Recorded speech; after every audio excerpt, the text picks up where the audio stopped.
Oke, Assalamualaikum warahmatullahi wabarakatuh. Selamat pagi, selamat siang, ataupun selamat sore bagi kalian yang baru melihat untuk postingan saya tentang materi pertumbuhan dan perkembangan.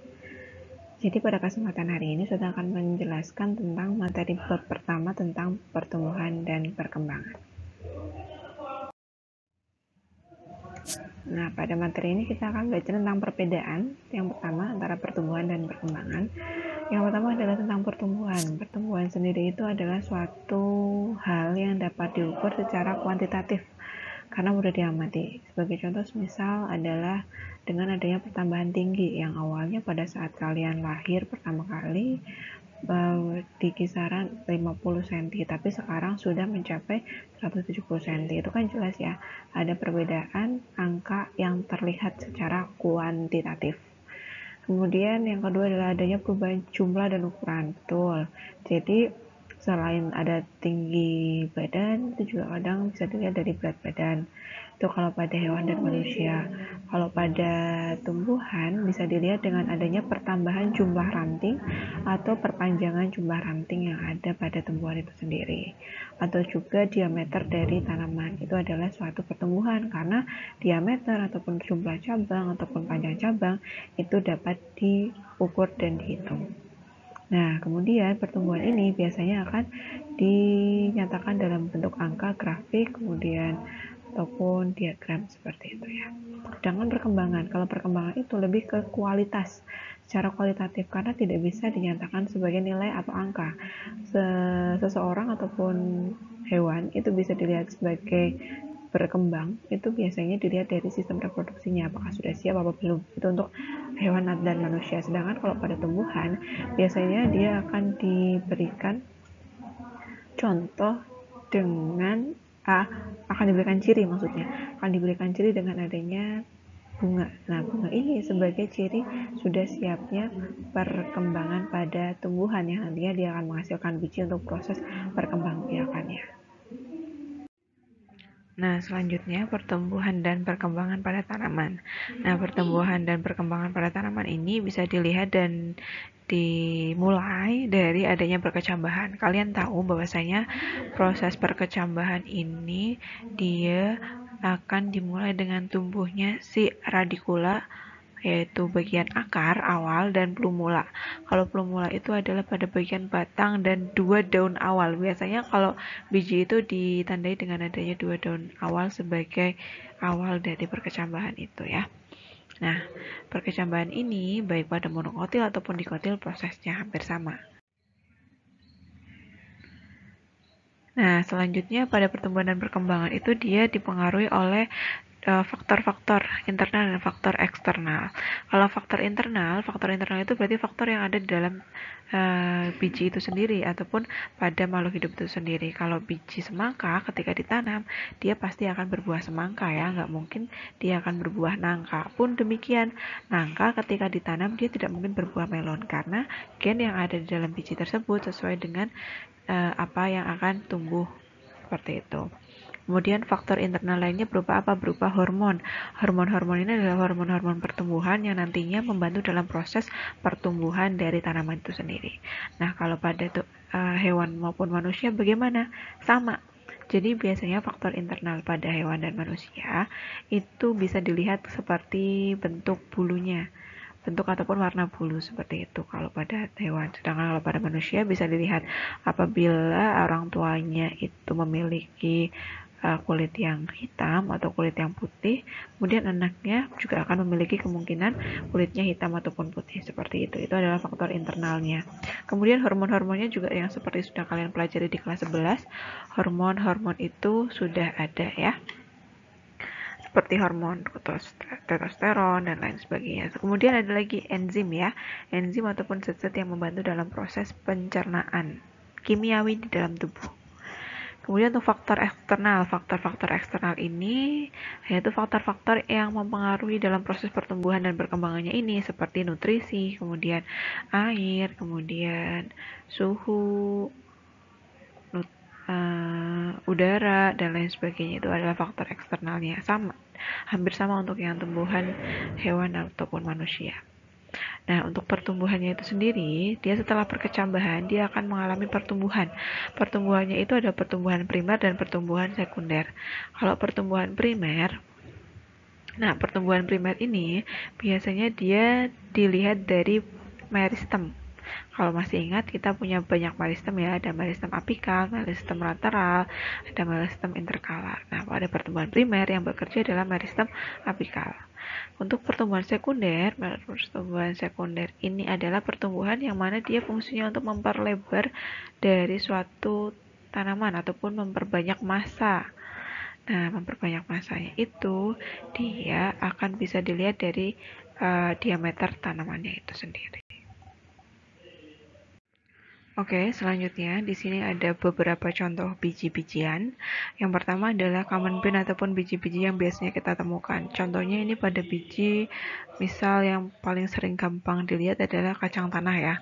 Dia termasuk dikotil. Nah, kalau kalian pernah menumbuhkan kacang tanah, dia biasanya akan tumbuh pada bagian radikulanya untuk mencari makan ataupun sebagai akar.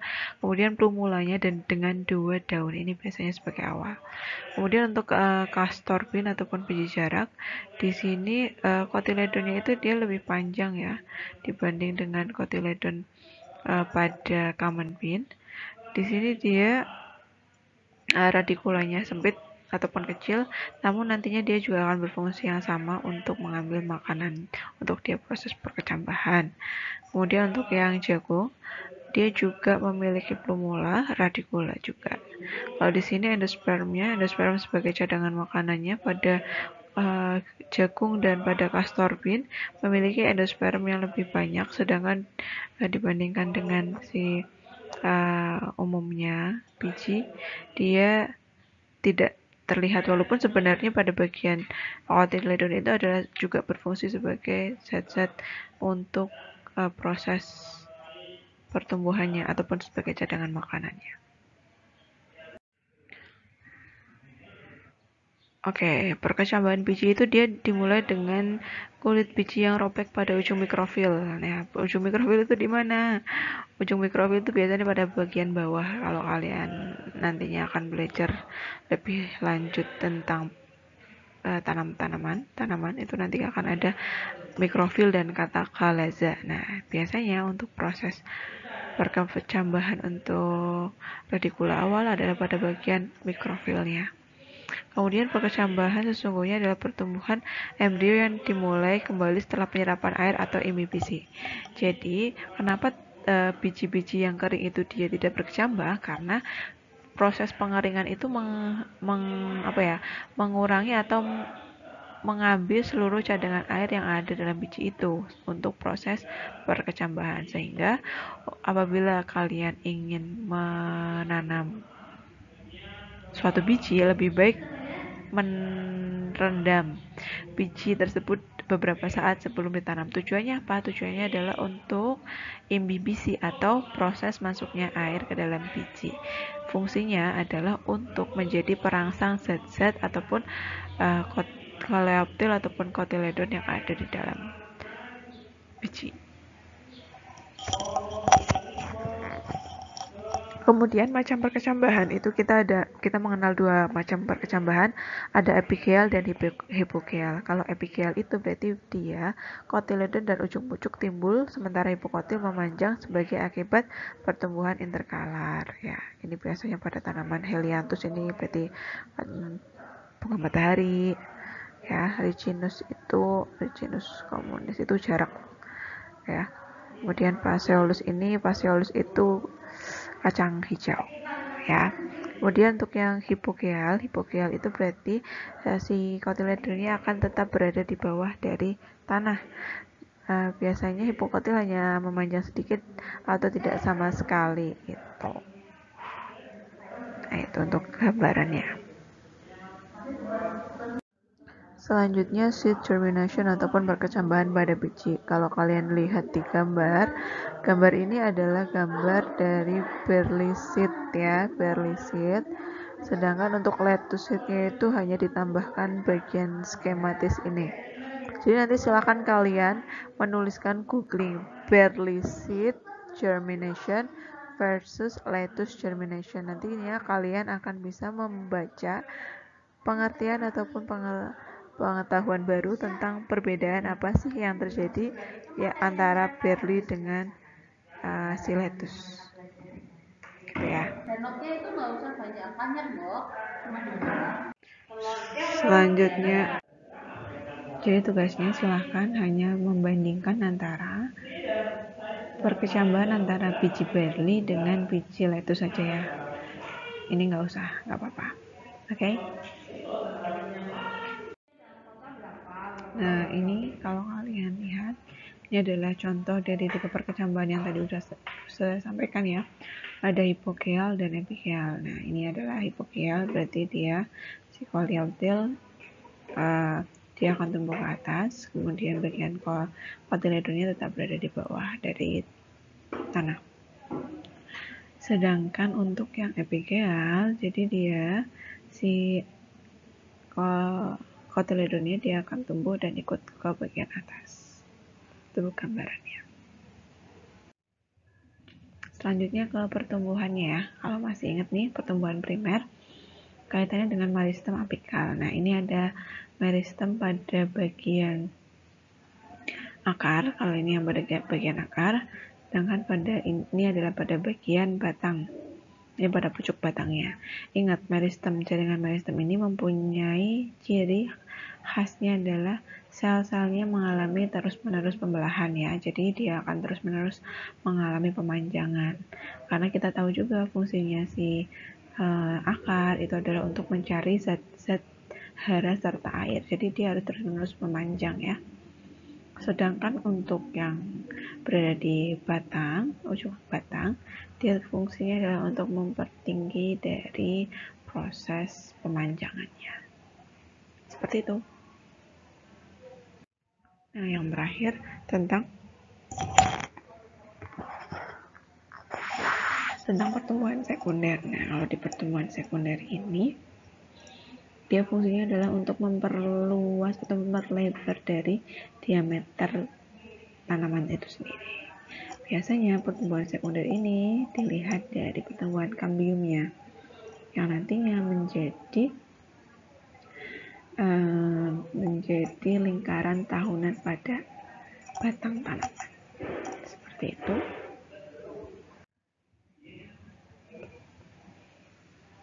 Nah, untuk selanjutnya faktor-faktor yang mempengaruhi pertumbuhan dan perkembangan itu ada faktor internal dan faktor eksternal yang tadi ya. Faktor internalnya ada faktor genetis seperti gen, kemudian